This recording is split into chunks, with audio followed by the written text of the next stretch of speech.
തീരുമാനിച്ചതും ഇപ്പോൾ യോഗം തുടരുന്നതും നേരത്തെ അനുശോചന പ്രമേയം പിന്നാലെ വളരെ വേഗത്തിൽ ചില അജണ്ടകളും അവിടെ യോഗത്തിൽ അവതരിപ്പിച്ച് അത് പാസ്സാക്കിയെടുക്കുകയുണ്ടായി. ഇപ്പോൾ മേയറുടെ മുഖം മറച്ച് BJP അവിടെ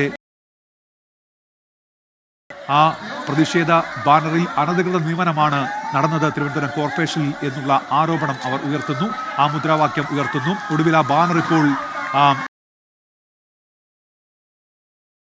കീറിയിരിക്കുകയാണ്. യോഗം നടക്കുന്നതിനിടെ, കൗൺസിൽ യോഗം നടക്കുന്നതിനിടെയാണ് അവിടെ മേയറുടെ മുഖം മറച്ച് BJP പ്രവർത്തകർ ഈ ബാനർ ഉയർത്തിയിരിക്കുന്നത്. മേയർ രാജിവെക്കണം എന്നാണ് അവരുടെ ആവശ്യം.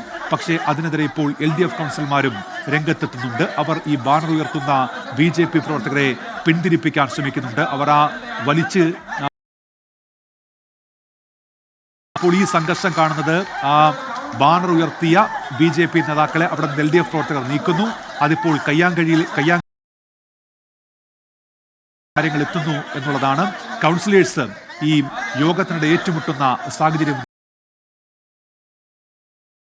അവിടെ LDF കൗൺസിലർമാരും BJP കൗൺസിലർമാരും തമ്മിൽ മുഖാമുഖം അവിടെ പ്രതിഷേധം നടക്കുന്നത്. കോർപ്പറേഷനിൽ അനധികൃത നിയമനങ്ങൾ നടത്തുന്നു LDF ഭരണസമിതി എന്ന അതിന്റെ അടിസ്ഥാനത്തിൽ അവർ ഇന്ന് പ്രതിഷേധങ്ങൾക്ക് തുടക്കമിട്ടിരുന്നു. തുടക്കം കുറിച്ചതാണ്. കോർപ്പറേഷൻ സെക്രട്ടറി ഉൾപ്പെടെ കണ്ട് BJP നേതാക്കൾ കാര്യങ്ങൾ ശേഷം അവിടെ കൗൺസിൽ യോഗം ചേർന്നത്. ആ കൗൺസിൽ യോഗത്തിനിടെ ഇപ്പോൾ കയ്യാങ്കളിയാണ്. മേയറുടെ മുഖം മറച്ച് ബാനർ ഉയർത്തുകയാണ് BJP പ്രവർത്തകർ ചെയ്തത്. പക്ഷേ അതിനിടയിൽ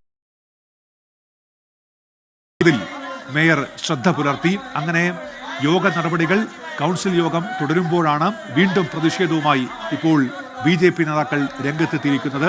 അവർ ഉയർത്തിയ ബാനർ അത്